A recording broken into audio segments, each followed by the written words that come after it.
English spelling words hingada ereyada Ingiriisiga. P is for pen. P waxay u taagan tahay pen. Pen waa qalin.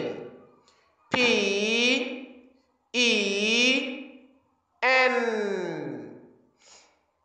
or mise P is for pencil. P waxay u taagan tahay pencil. Pencil waa qalin qori. P E N C I L.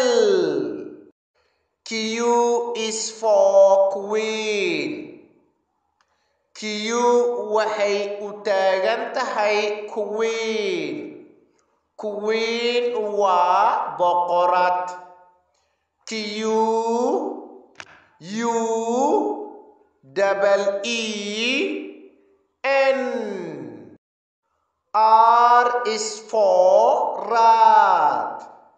R waxay u taagan tahay rat. Rat waa jiir. R A T.